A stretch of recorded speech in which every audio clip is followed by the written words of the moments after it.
Good morning students.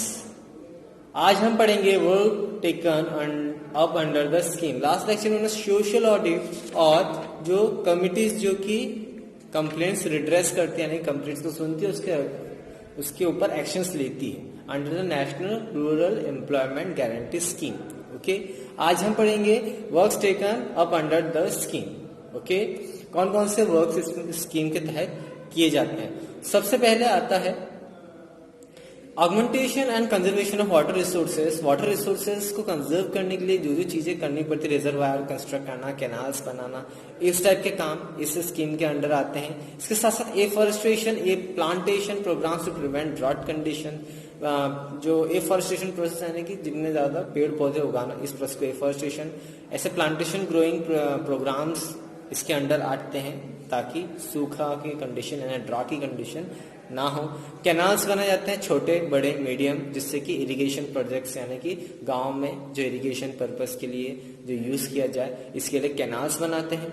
Irrigation facilities, horticulture development and land improvement programmes of lands of scheduled caste and scheduled tribes, families living below poverty line, beneficiaries of land development और beneficiaries of Indira Awas Yojana. इसके तहत जो इंदिरा आवास योजना के तहत जो SC/ST के जो घर बनते हैं उस वो घर में इनको एज ए कंस्ट्रक्शन लेबर के तौर पे काम दिया जाता है। हॉर्टिकल्चर डेवलपमेंट प्रोग्राम से इरिगेशन फैसिलिटीज प्रोग्राम जो बढ़ाने के लिए गांव में उन प्रोग्राम्स में इन काम दिया जाता है। Okay, development improvement of traditional water resources, जो भी इम्प्रूवमेंट करना है या फिर मेंटेनेंस का काम करना है, जो भी वाटर रिसोर्सेज अवेलेबल है उनमें जो भी डेवलपमेंट करना है या उसमें जो मेंटेनेंस या इम्प्रूवमेंट लाना, वो सारे काम इस स्कीम के अंडर आते हैं। इसके साथ साथ लैंड डेवलपमेंट वर्क्स, लैंड को जिसके साथ डेवलप करना, वहाँ पे कोई अच्छी कंस्ट्रक्शन बिल्डिंग बनानी हो या कोई गवर्नमेंट इंस्टीट्यूशन की बिल्डिंग बनानी, तो वहाँ पे कंस्ट्रक्शन वर्कर के तौर पे इनको काम मिल जाता है। Roads, perennial roads in rural area, जो गांव में सड़कें बनती हैं उनमें उनको इस स्कीम के तहत काम मिलता है। और इसके साथ साथ flood control protection, drainage arrangement in areas of water clogging, जहां पर भी बाढ़ का पानी इकट्ठा हो जाता है तो वहां पे नालियां बनाना प्रॉपर तरीके से, ऐसे काम इन स्कीम के अंडर में आते हैं। Any other work notified by the central government in consultation with the state government, कोई भी ऐसा काम जो कि स्टेट गवर्नमेंट ने दिया है with the consultation state government, जैसे जो बड़े बड़े रोड प्रोजेक्ट्स, नेशनल हाईवेज के जो काम आते हैं वो सेंट्रल गवर्नमेंट से अप्रूव किए जाते हैं with the coordination of state government. उन कामों में भी इस स्कीम के तहत वर्क दिया जाता है। In Madhya Pradesh, projects have been formulated under the state plan. These projects have been formulated keeping in the view of the guideline of this scheme. अब इसमें कुछ प्रोजेक्ट्स जो फेमस प्रोजेक्ट्स के नाम है जो कि स्कीम के तहत national rural employment guarantee scheme के तहत काम हुए हैं, यानी कि मनरेगा से के फॉर्म में हुए हैं। उसमें एक नेम है प्रोजेक्ट का जो कि है कपिल धारा, जो कि इरिगेशन फैसिलिटीज के तौर पर इस काम किया गया था। कपिल धारा बेसिकली इरिगेशन के लिए ये प्रोजेक्ट इंट्रोड्यूस किया था। इसके बाद में नंदन फलोद्यान, जो कि हॉर्टिकल्चर फ्रूट प्लांटेशन, जो हॉर्टिकल्चर या फ्रूट प्लांटेशन के तौर पर ये प्रोजेक्ट का काम था। इसके बाद भूमि शिल्प, जो कि इस प्रोजेक्ट का नाम था, जो कि किस लिए किया गया था, लैंड इंप्रूवमेंट के लिए।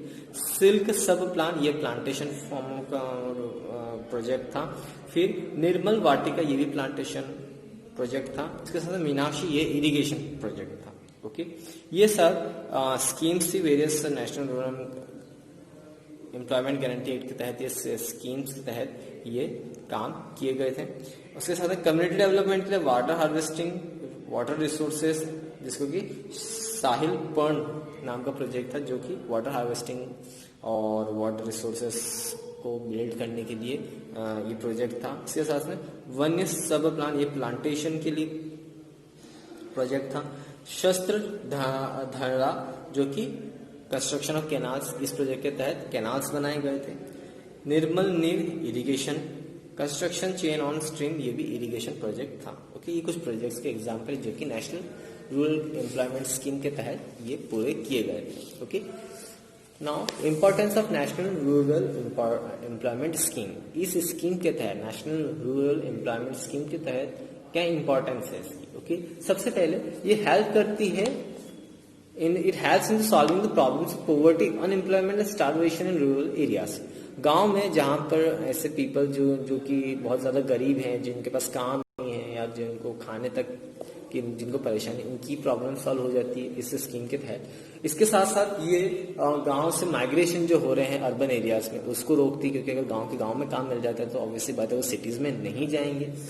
It provides opportunities of employment to women and makes them self dependent economically. इसके साथ साथ इसका सबसे बड़ा एडवांटेज है कि यहाँ पर वुमेन्स भी एम्प्लॉयड हो सकती हैं, जिसकी वजह से वुमेन्स भी अपने पैर पे खड़ी हो सकती है, सेल्फ डिपेंडेंट बन सकती है। Useful assets are created in rural areas, it has in improving the economic condition of the lower income bracket and they get ownership of asset infrastructure created by under the scheme। इसके साथ साथ schemes के through जो projects create होते हैं वो कहीं ना कहीं गांव को डेवलप करने में हेल्प करते हैं। इसके साथ साथ कुछ ऐसे स्कीम्स होते हैं जो कि लोकल पीपल्स या ऐसे पीपल जो कि इकोनॉमिकली अफोर्ड नहीं कर सकते हैं, लाइक जैसे हॉस्पिटल बनने का काम हो गया, इस स्कीम के तहत गाँव में हॉस्पिटल बन जाएगा और ऐसे गवर्नमेंट हॉस्पिटल बनेंगे और ऐसे पीपल जो कि हॉस्पिटल्स की फीस पे नहीं कर सकते हैं वो इस गवर्नमेंट हॉस्पिटल में जाके अपना इलाज करवा सकते हैं। Panchayati Raj institution are strengthen and they get an opportunity to play useful and important role in the scheme. Panchayati Raj institution को भी एक जिम्मेदारी मिलती है, वो एक इम्पॉर्टेंट रोल प्ले कर सकते हैं इस स्कीम के तहत। वो मीन्स उनको काम के बारे में नॉलेज हो जाएगी, उनको एक्सपीरियंस मिलेगा पंचायती राज वालों को भी। This scheme will help to develop a system where the rural society setup will develop in such a way that there would be equality among different sections of the population because of employment opportunities provided to rural unemployed poor। सबसे बड़ा advantage ये होता है कि ज़्यादा से ज़्यादा employment मिलेगा रूरल पीपल्स को। गांव के पीपल्स जो हैं वहाँ पर उससे मनरेगा है उसके तहत वो रजिस्टर होंगे और ज़्यादा से ज़्यादा एम्प्लॉयमेंट मिलेगा। सबसे ज़्यादा जो एम्प्लॉयमेंट मिलेगा वो मिलेगा रोजगार का, एम्प्लॉयमेंट का, जिससे कि एटलीस्ट वो इतने इक्वल हो जाएंगे कि वो अपना खर्चा या जो गरीबी है उससे वो उभर पाए और एक सोशल स्टेटस मिल जाए कि हाँ ये कमा सकते हैं एंड ये अपना खुद का गुजारा खुद कर सकते हैं। Thus this scheme is an important step towards improvement in the rural economy। और कहीं ना कहीं ये स्कीम बहुत ज़्यादा इम्पोर्टेंट है अगर हमें विलेज या फिर रूरल एरियाज को डेवलप करना है तो। This scheme has been formulated by the central government which is important for rural development. The responsibility of its successful implementation however is respective of the state government। हालांकि इस scheme को central government ने introduce करा, but लेकिन इस scheme का success होना कहीं ना कहीं स्टेट गवर्नमेंट में डिपेंड करता है, क्योंकि स्टेट गवर्नमेंट ही अपने स्टेट्स में डिफरेंट वेरियस प्रोजेक्ट्स लेके आएंगी। रूरल एरियाज में अगर प्रोजेक्ट्स लेके आएंगे तभी जाके वहाँ पर वो काम कर पाएंगे। तो कहीं ना कहीं इंपॉर्टेंट रोल प्ले करेगी स्टेट गवर्नमेंट कि वो स्कीम सक्सेस हो पाएगी या नहीं। Under section 4 of the national rural employment guarantee act, A state plan has been formulated in Madhya Pradesh। Madhya Pradesh has predominance of scheduled tribe population। Madhya Pradesh में जो population है वो पहले से scheduled tribe peoples की ज़्यादा है in the areas of the Jhabua district. वहाँ पे scheduled tribe की पॉपुलेशन ज़्यादा और इससे पहले भी है ना, आज़ादी के सालों से पहले मीन्स इंडिया के इंडिपेंडेंस से पहले भी मध्य प्रदेश में प्रीडोमिनेंटली ट्राइबल कम्युनिटी के पीपल ज़्यादा रहते थे। ओके, यहाँ की हम सब जानते हैं ट्राइबल कम्युनिटी कौन सी, the Gonds tribe. Most of this tribes live in remote areas. आज भी ऐसी ट्राइबल कम्युनिटी जो कि रिमोट एरियाज यानी जंगल वाले एरियाज में रहती है जहाँ पर कम्युनिकेशन प्रॉपरली स्टैब्लिश नहीं है। कौन सा, transportation communication. Where there is a great need of facilities like employment, education, agriculture, irrigation facilities and safe drinking water. और वहाँ पे कौन कौन सी फैसिलिटीज की सबसे ज़्यादा इंपॉर्टेंस है? सबसे पहले रोजगार, एम्प्लॉयमेंट, सेकेंड एजुकेशन, एग्रीकल्चर, खेती बाड़ी, irrigation facilities or safe drinking water। Thus this scheme is all more beneficial for this state। The state of Madhya Pradesh is making all effort to bring up improvement in the living condition of the poor people and the scheduled tribe families by giving employment under this scheme।